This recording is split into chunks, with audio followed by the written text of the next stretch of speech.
Yes, next हमारी class है pneumonia. Pneumonia is a acute lung infection. Pneumonia is a acute lung infection.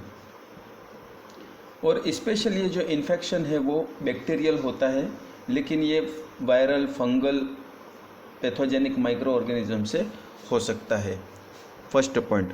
Second point ये कि इसके अंदर इन्फेक्शन होने के कारण से, एल्वियोलाई के अंदर इन्फेक्शन और इन्फ्लामेशन होने के कारण से म्यूकस और स्पुटम प्रोडक्शन होता है, और यदि ये बैक्टीरियल इन्फेक्शन है तो पस प्रोडक्शन भी इसमें होता है। राइट। तो इसके अंदर बेसिक डायग्राम के थ्रू यदि हम कंडीशन समझें तो ये एल्वियोलाई है, और स्ट्रेप्टोकोकल न्यूमोनियाई एक स्पेशल क्लासिकल एग्जाम्पल है पैथोजेनिक माइक्रो ऑर्गेनिज्म का, स्ट्रेप्टोकोकल न्यूमोनियाई। उसके इन्फेक्शन से स्पेशली ये न्यूमोकोकल इन्फेक्शन होता है और इसको हम न्यूमोनिया कहते हैं। लेकिन इन्फेक्शन होने के दौरान, इन्फेक्शन होने के बाद यहाँ पे क्या होगा, इन्फ्लामेशन होगा, और इन्फ्लामेशन होने के बाद यहाँ पे एक्सेसिव फ्लूइड ऑक्यूमुलेशन होगा। और ये फ्लूइड कैसा रहेगा, कंटामिनेटेड रहेगा या इन्फेक्टेड। तो फ्लूइड कैसा रहेगा, कंटामिनेटेड। Okay, contaminated. और contaminated infected fluid accumulation inside the alveoli and lung tissue, that particular condition is called pneumonia. इसी को हम क्या कहते हैं, न्यूमोनिया कहते हैं। अब न्यूमोनिया के इंट्रोडक्शन में हम क्या क्या पॉइंट्स लिख सकते हैं, तो मैं आपको वन बाय वन रिवाइज करवाऊंगा। फर्स्ट पॉइंट तो ये कि pneumonia is a inflammatory illness, क्योंकि किसी बैक्टीरियल इन्फेक्शन या वायरल इन्फेक्शन के अगेंस्ट में क्या आएगा, इन्फ्लामेशन आएगा, और इन्फ्लामेशन किस में आएगा, लंग्स में आएगा। राइट। तो यहाँ पर pneumonia is a inflammatory illness, first point हो गया। Second point, it describe as a lung parenchyma और एल्वियोलर इन्फ्लामेशन, मतलब कि लंग की पेरेनकाइमा या एल्वियोलर का इन्फ्लामेशन कहा जाता है। लंग पेरेनकाइमा क्या है या एल्वियोलाई क्या है, तो ये जो लंग है इसका ये जो पेरेनकाइमा मतलब जो फंक्शनल सेल्स हैं, फंक्शनल सेल को ही हम पेरेनकाइमल सेल्स कहते हैं। राइट। और वही क्या है, एल्वियोलाई है, उसका क्या हो जाना, इन्फ्लामेशन हो जाना। राइट। तो पेरेनकाइमा और एल्वियोलाई एक ही चीज़ है, दोनों का क्या हो जाना, इन्फ्लामेशन हो जाना। और abnormal alveoli filling with fluid, filling with fluid, fluid के एबनॉर्मल फ्लूइड का एल्वियोलाई में फिल हो जाना, इसकी कंडीशन को दर्शाता है। इसके बाद है pneumonia is a general term refers to as an infection of lungs which can be caused by microorganisms include virus, bacteria, fungus. ठीक है, ये एक ऐसा टर्म है जो ये डिस्क्राइब करता है कि ये इन्फेक्शन है, और ये इन्फेक्शन किसका है, बैक्टीरिया, वायरस और फंगस का इन्फेक्शन हो सकता है।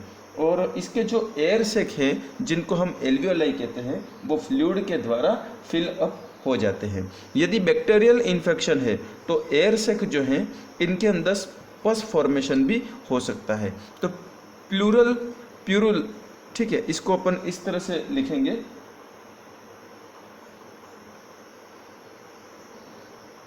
Purulent. Right, purulent fluid accumulation. Right, मतलब कि पस रिलेटेड फ्लूइड जो है उसका ऑक्यूमुलेशन हो जाना। और इसके अंदर एक सिम्टम और आता है कि कफ जो आते हैं वो इन्फेक्टेड कफ आते हैं, जिसको अपन फ्लैग्म कहते हैं। क्या कहते हैं, फ्लैग्म कहते हैं। तो ये सारी चीज़ें आपको इंट्रोडक्शन में लिखनी है। राइट। और मैंने जो नोट्स स्कैन कॉपी आपको प्रोवाइड करवाई है, उसमें जो भी पैराग्राफ है उसका यही मीनिंग है, जितना अभी तक मैंने बताया। नेक्स्ट आपके नोट्स के अंदर नेक्स्ट हेडिंग आती है टाइप्स ऑफ न्यूमोनिया। न्यूमोनिया के टाइप्स, किस तरह के टाइप्स रहते हैं न्यूमोनिया के। तो यहाँ पे न्यूमोनिया के टाइप्स की बात करें तो ये टाइप्स किस पे आधारित है कि न्यूमोनिया किस तरह से हुआ, किन कारणों से हुआ। ठीक है, तो यदि इन्फेक्शन के कारण से होता है तो इन्फेक्टिव न्यूमोनिया। ठीक है, दूसरा कम्युनिटी एक्वायर्ड न्यूमोनिया हो, जैसे कि ये तो पर्सन के खुद का इन्फेक्शन, ठीक है, खुद के अंदर ही बैक्टीरिया डायरेक्ट अटैक करे और उसमें इन्फेक्शन हो जाए और न्यूमोनिया हो जाए तो इन्फेक्टिव न्यूमोनिया कहलाएगा। लेकिन किसी इन्फेक्टेड कम्युनिटी में यदि कोई पर्सन जाता है और उस कम्युनिटी के अंदर से उसको हो जाए, या किसी एक पर्सन से दूसरे पर्सन को हो जाए, या पर्सन के सराउंडिंग जो भी कम्युनिटी है उसमें किसी भी फैमिली मेम्बर, नॉन, फ्रेंड, उनके थ्रू यदि पर्सन के अंदर आ जाता है इन्फेक्शन, तो उसको हम कहेंगे कम्युनिटी एक्वायर्ड न्यूमोनिया। अभी जो कोरोना है वो क्या है, कम्युनिटी एक्वायर्ड कोरोना है, ठीक है, कम्युनिटी से फैलने वाला है, राइट। इसीलिए कम्युनिटी को कंट्रोल करने के लिए और डिस्टेंस मेंटेनेंस के लिए ही लॉकडाउन का जो है रखा था, राइट।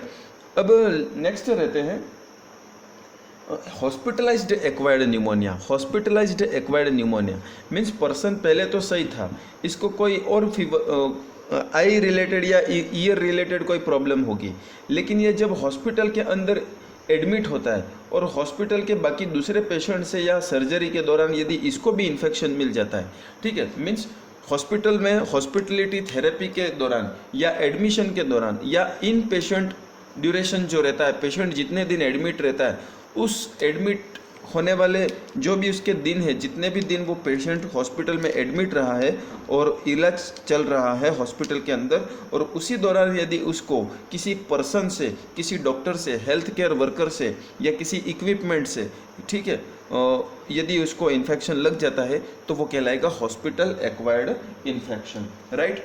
इस तरह से एक आता है वेंटिलेटर एसोसिएटेड न्यूमोनिया या वेंटिलेटर एक्वायर्ड न्यूमोनिया।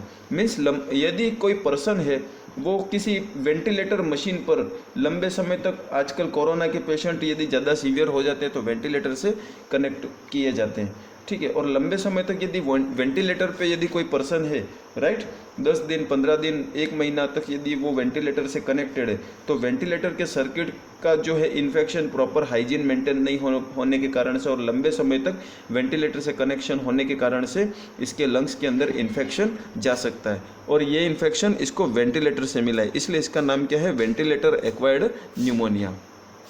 तो इन्फेक्शन से होने वाला pneumonia, infective pneumonia, community acquired pneumonia, hospital acquired pneumonia और वेंटिलेटर एक्वायर्ड न्यूमोनिया। एक्चुअल में जो वेंटिलेटर एक्वायर्ड न्यूमोनिया है वही क्या है, हॉस्पिटल एक्वायर्ड न्यूमोनिया या आईसीयू एक्वायर्ड न्यूमोनिया कहला सकता है। अब इसके बाद बात करेंगे हेल्थ केयर एसोसिएटेड न्यूमोनिया। मतलब आप यदि हॉस्पिटल में तो नहीं गए हो, लेकिन ऐसे हेल्थ केयर लोगों से मिले हो कि उन्होंने आपको इन्फेक्शन दे दिया हो, राइट। जैसे कि डायलिसिस सेंटर में गए होंगे या सीटी स्कैन, एमआरआई कराने गए होंगे या ब्लड टेस्ट देने के लिए गए होंगे, और वहाँ से यदि आपको इन्फेक्शन मिल जाता है तो हेल्थ केयर एसोसिएटेड न्यूमोनिया कहलाएगा, क्योंकि हॉस्पिटल में तो आप एडमिट हुए नहीं हो और फिर भी आपको हेल्थ केयर पर्सन से यदि इन्फेक्शन मिल गया है। और यदि फंगल से होता है तो फंगल न्यूमोनिया, राइट। एस्परजिलोसिस से होता है, एस्पिरेशन से होता है, ठीक, मतलब एस्पिरेशन को कैसे समझाऊँ मैं, ये आपकी ओरल कैविटी है, राइट, और ओरल कैविटी और नेज़ल कैविटी दोनों आपस में तो इस तरह से कनेक्टेड ही रहती है, राइट, इस तरह से, और आगे जाके ये वापस इस तरह से हो जाती है। तो यहाँ के जो सिक्रीशन है यदि ये रेस्पिरेटरी ट्रैक के अंदर चले जाएं और बाहर नहीं निकल पाए तो इस तरह से जो सिक्रीशन, ये ओरल कैविटी के सिक्रीशन यदि रेस्पिरेटरी ट्रैक में चले जाते हैं तो उसी को हम कहते हैं एस्पिरेशन, ठीक है। पानी पीते समय हम खांसी खाते हैं या हंसते हैं, पानी पीने के समय हम हंसते हैं, हंसी आती है तो हमें खांसी भी आती है, क्योंकि हंसने के समय हम हमारे एपिग्लोटिस वगैरह को हम कंट्रोल नहीं कर पाते और हम जो पानी पी रहे हैं उसके कुछ ड्रॉप्स कहाँ चली जाती है, रेस्पिरेटरी ट्रैक को इरिटेट करती है, और उसको वापस बाहर निकालने के लिए रेस्पिरेटरी ट्रैक क्या करता है, कफिंग का रिफ्लेक्स देता है, ताकि जो भी वाटर है वो कहाँ नहीं जाना चाहिए, लंग्स में नहीं जाना चाहिए। लंग्स में यदि चला जाता है तो न्यूमोनिया उसे हो सकता है। या यदि कोई पर्सन कहीं पानी के अंदर, स्विमिंग पूल में या है ना रिवर के अंदर यदि डूब रहा है, ठीक है, और उसे किसी ने बचा तो लिया, जान तो बच गई, लेकिन कुछ ड्रॉप्स यदि उसके रेस्पिरेटरी ट्रैक में गई होंगी तो कुछ दिनों बाद उसे न्यूमोनिया हो सकता है, न्यूमोनिया का इन्फेक्शन हो सकता है, राइट। तो इस तरह से ये न्यूमोनिया फैलता है। मतलब किसी भी कारण से यदि आधा चम्मच पानी भी यदि आपके रेस्पिरेटरी ट्रैक में चला जाता है और यदि पानी इन्फेक्टिव है तो न्यूमोनिया के चांसेस बढ़ जाते हैं, ओके। और इम्यूनिटी अच्छी है तो आप बच भी सकते हो, ओके। आगे बढ़ेंगे, कॉजेज ऑफ न्यूमोनिया। तो कॉजेज ऑफ न्यूमोनिया मीन्स वही है, वायरस, बैक्टीरिया, ठीक है। शॉर्ट में है इटियोलॉजी, इटियोलॉजी बहुत शॉर्ट है, मैं आपको बता दे रहा हूँ। ये बैक्टीरियल भी हो सकता है, वायरस हो सकता है, फंगस हो सकता है। बैक्टीरियस के अंदर स्ट्रेप्टोकोकाई ग्राम नेगेटिव, पॉजिटिव और स्ट्रेप्टोकोकाई न्यूमोनियाई स्पेशली इसके अंदर होते हैं। और अदर पहले से रिलेटेड यदि कोई रेस्पिरेटरी इन्फेक्शियस डिजीज़ है, जैसे कि लंग डिजीज़ है, ब्रोंकाइटिस वगैरह हो गया, तो पर्सन के इन्फेक्शन होने के चांसेस बढ़ जाते हैं। और इस कारण ये भी इसका क्या हो जाता है, रिस्क कारण हो जाता है, रिस्क फैक्टर हो जाता है। तो इटियोलॉजी के अंदर तो हम वही लिखेंगे जो पॉजिटिव और एजेंट हैं, राइट। और आगे हम बढ़ते हैं, रिस्क फैक्टर्स। कौन कौन से रिस्क फैक्टर्स हैं? तो पहला है मोर देन इतने ईयर्स का जो एज है उसके अंदर रिस्क फैक्टर्स न्यूमोनिया के बढ़ जाते हैं, मतलब कि बुजुर्गों के अंदर, एडल्ट के ओल्ड एज के अंदर बढ़ जाते हैं। इसके बाद सिगरेट स्मोकिंग से रिस्क फैक्टर बढ़ जाएंगे, राइट। इसके बाद क्रॉनिक इलनेस, कोई भी ऐसी छोटी मोटी हार्ट की बीमारी हो या लंग्स की छोटी सी बीमारी, अक्सर सर्दी जुकाम बना रहता है या खांसी बनी रहती है, तो उन लोगों को भी न्यूमोनिया, या लीवर रिलेटेड प्रॉब्लम है या डायबिटीज़ रिलेटेड प्रॉब्लम है, तो उनको न्यूमोनिया के चांसेस बढ़ सकते हैं, क्योंकि इन्फेक्शन के चांसेस बढ़ जाते हैं। इसके बाद स्ट्रोक या एस्पिरेशन, स्ट्रोक हो जाना या फिर एस्पिरेशन हो जाना, ओके, ओरल कैविटी के सिक्रेशन रेस्पिरेटरी ट्रैक में चले जाना, या फिर week immune system, immune system का क्या हो जाना, वीक हो जाना, डाउन हो जाना, ओके। तो ये सारी चीज़ें क्या है, माल न्यूट्रिशन हो जाना, माल न्यूट्रिशन हो जाना, ओके। तो पुअर हाइजीन मेंटेन होना, पुअर हाइजीन वगैरह मेंटेन होना, तो ये सब चीज़ें क्या है, रिस्क फैक्टर, इसमें इन्फेक्शन के चांसेस बढ़ जाते हैं। आगे बढ़ेंगे, नेक्स्ट है अपनी हेडिंग है वो pathophysiology of pneumonia, okay. Pathophysiology, pathophysiology, और इसकी पैथोफिजियोलॉजी इंपॉर्टेंट है इसलिए अपन पढ़ रहे हैं। पैथोफिजियोलॉजी इसकी पूछी जा सकती है।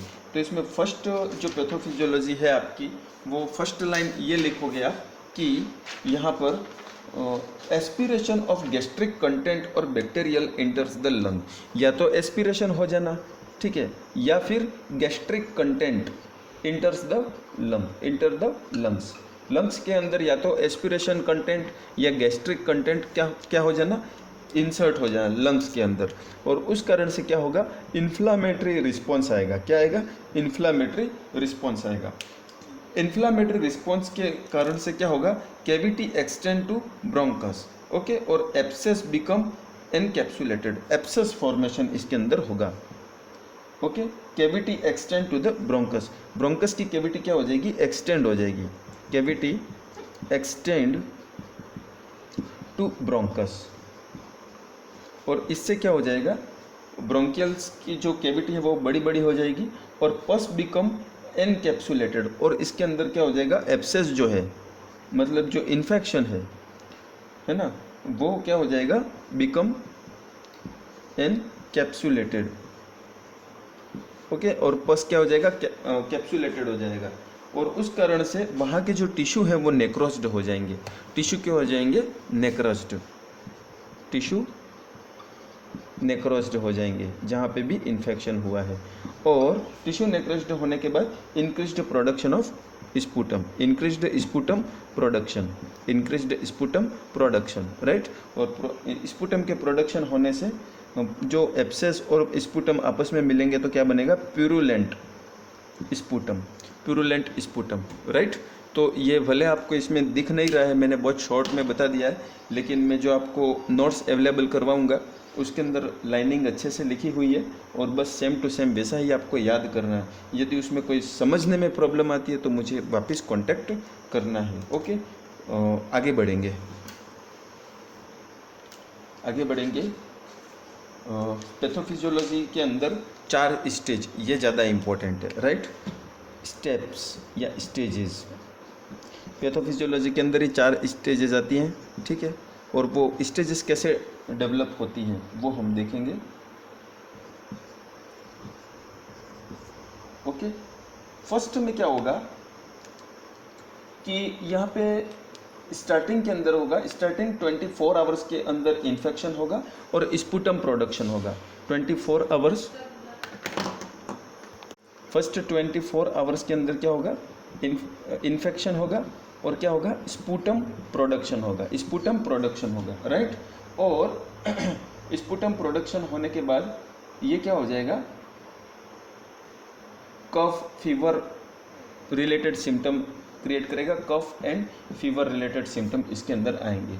लेकिन जैसे ही इन्फेक्शन हुआ तो लंग्स के अंदर क्या होंगे, इन्फेक्शन जैसे ही हुआ तो लंग्स के अंदर एरिथ्रोसाइट्स वगैरह, ठीक है, एरिथ्रोसाइट्स और न्यूट्रोफिल्स वगैरह क्या हो जाएंगी, कलेक्ट हो जाएंगी। और एरिथ्रोसाइट्स और न्यूट्रोफिल्स और एपिथेलियल्स के कलेक्शन होने के कारण से लंग्स का जो टिश्यू है वो लीवर जैसा दिखेगा, लीवर जैसा रेड रेड दिखेगा, ठीक है। और लीवर जैसा रेड रेड दिखेगा, इसलिए इस स्टेज का नाम है रेड हेपेटाइजेशन, रेड हिपेटाइजेशन, ठीक है। रेड हिपेटाइजेशन के अंदर क्या होगा, ओके, तो ऑक्यूमुलेशन ऑफ एरिथ्रोसाइट, आरबीसी, न्यूट्रोफिल, इन चीज़ों का, और एपिथेलियल सेल्स, इन चीज़ों का ऑक्यूमुलेशन हो जाएगा।